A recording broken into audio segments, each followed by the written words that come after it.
Hey guys, this is Pablo with Meditation Amsterdam.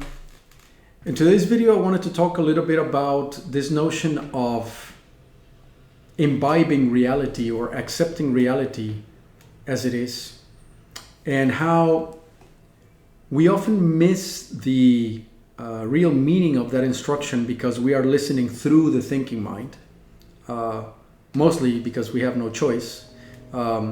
This is one of the big pitfalls of the path, is the fact that things can often, or more often than not, get communicated through language. And language is dualistic in nature and very much based on subject, object, and verbs, right? So there's already a division and there's a doing involved in the way we communicate things. And that gives the mind something to bite into and turn meditation to something that it's not. And it is only through adequate explanation and guidance that we can find our way around that in a way that meditation starts to work for us, and that reduces the guesswork that we do very often in our first years of the path.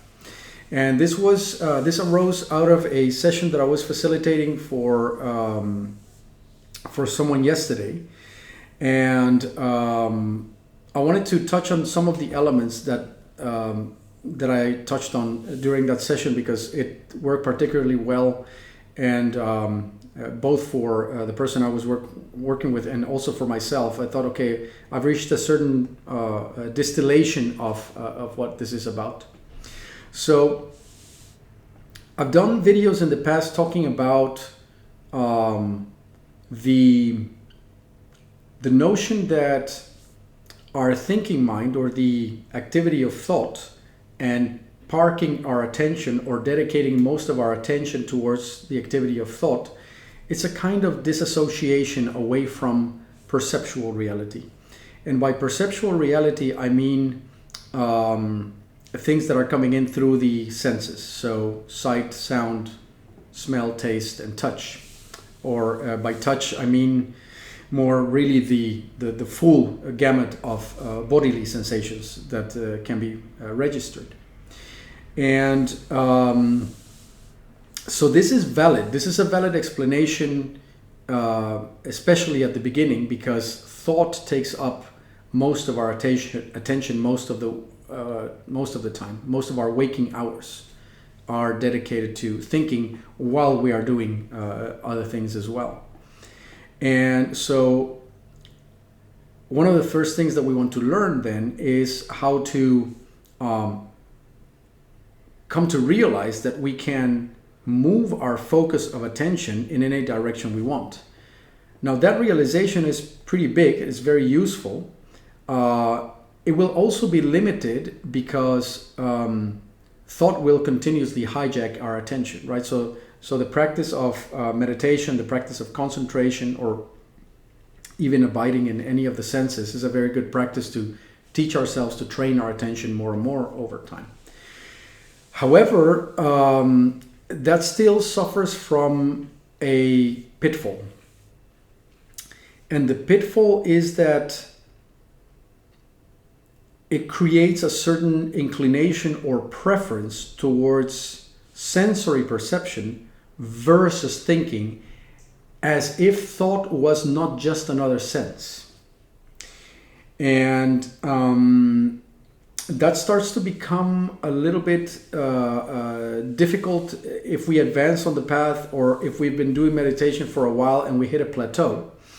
Because if we reject the activity of thought, or if we have aversion against the activity of thought, then we're starting to create little tensions in the mind, or little aversions that are going to be working against getting to higher levels of realization.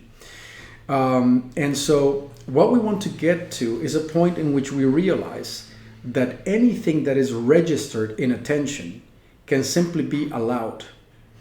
And one of the ways that I've found very effective to learn how to do that is by noticing that all our bits of experience, some people speak of datum of experience, are already there. So you could see it this way. Very often we use a very sort of focused attention, but if you take notice, there is experience happening on many levels simultaneously. So there is an entire field of sight, there's an entire field of sound that is taking place, there is an entire field of body sensations always already taking place. Very often I play a little game with people that I coach, in which I say, well, I bet you that throughout this discussion you didn't notice that your left foot or your right pinky toe could be felt, if only it was noticed. So you could imagine reality as billions of datum of experience firing all at once and transmitting all at once. And our attention can be narrow or it can be broad, and it can be tuned to any of these at any point in time. But the trick is not so much the ability to keep focus on one of them, which is very handy, by the way, it's an excellent skill. The trick, as far as this video goes, is to notice that your left pinky toe was always already being felt. And therefore, as you point your attention towards it, A, you're not doing anything special. B, you cannot but feel your left or right pinky toe. It's not optional. From that sense, you're kind of stuck with that sensation. And yet, at the same time, it means that you don't need to do anything. All you need to do is tune your attention to that datum of experience so that it can come to the foreground of your awareness as opposed to being in the background of your awareness. Now, once it's in the foreground of awareness, you notice that you are like a receiver radio that is just taking in that sensation. And that receptivity is truly at the essence of the meditative practice, because meditation is a yin practice. It is becoming receptive to what it is as it is, with no reservations, holding no ideas about it, not trying to do anything to it, but also not recoiling away from it or disassociating away from it. We are coming in contact with experience as it is by noticing that it's already there, and that there's nothing that we can do to it, and that there's nothing that we can do about it. And that it takes a while to realize that, but it does help to come at this from the standpoint of my right pinky toe is already being felt, whether it is on the foreground of my attention or not. And if I point my attention in that direction, I can allow it to be felt exactly as it is without doing anything to it or making my attention depart away from it. The mind has a difficult time understanding is because for the mind, whatever comes to the foreground of the attention is either something to be recoiled away from or manhandled into submission into something else. If it doesn't come to the foreground of attention, it's ignored altogether, right? So the mind knows only how to ignore, and things that are either pleasant or unpleasant, we need to do something about them.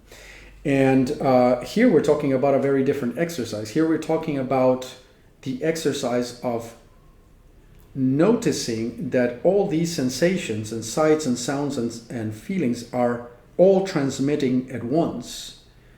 That once the transmission is noticed, we can't really do anything about it. It already is as it is at that moment. And that we are on some level stuck with them. You can't stop them, but by that very same token, you don't need to do anything to them, or you don't need to do any special effort other than to notice and receive as is. You are trying to take a bath of reality in that sense. You're trying to imbibe it or be flooded by datum of experience all around you as it is. Because really you don't have a choice. So it's coming to the realization that you are awareness being bathed in consciousness all the time, and that you can play the game of identifying with the thinking mind and all its opinions, and I'm going to do this or don't want to do that or whatever.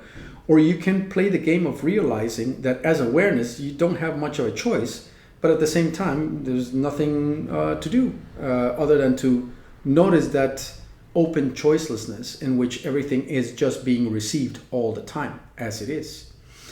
Now, this is also interesting because it gets around this weird conundrum of, is there something to do, or is there nothing, or can nothing be done? If you do something, then you're in error. If you do nothing, then you feel like you're not doing enough. But this is the combination of doing / non-doing, but it hopefully explained in a way that empowers you, so that you come to realize that your task is to be alertly receptive. So you want to be fully alert, but you want to use that alertness in order to just let reality come at you 100% as it is, because it's already doing that. And that's exactly the point. The mind thinks that by doing that, you disempower yourself. You won't know what to do. Does that mean that I can't do anything or whatever? But it has absolutely nothing to do with that. It's only to do with the fact that on a perceptual level, whether it's thought, whether it is body sensations, whether it is sights, sounds, smells, tastes, or more complex things like emotions or whatever, it's all just coming at you. It's coming at you as it is, and you have no choice. You do have the facsimile of a choice, which is what the mind does, and that is to start thinking about stuff and to believe that by doing that you've kind of gained some sort of control over it. But as I said, the fact is, when experience hits you, it's already taken place. By the time it registers, it's already a reality. And to the mind that feels like, oh my God, I'm going to lose free will or whatever, but it's much more fundamental than that. It just, free will doesn't even come into the picture. It's not an operative notion on this level. It's just a realization that experience is multifaceted, always already coming at you, and your job is to simply allow it to be imbibed as it is fully, as opposed to recoiling away from it or going into some sort of thinking loop that makes you believe that because you've looped yourself, that you've stopped time and that you've stopped experience from taking place, which is of course not the case. So I wanted to share that because it's hopefully helps clarify what correct practice is about. And sometimes when I do sessions, I see certain pennies drop in people's eyes, and I think it's one of the really motivating parts of doing this whole thing, and I wanted to share this particular insight if you think it's valuable. Curious to hear your thoughts about this one, and as usual, if you think that this is content that could be valuable for others, then your liking, sharing, and subscribing makes the channel more visible, makes me really motivated, and I'll be back with more videos pretty soon. Cheerio, goodbye.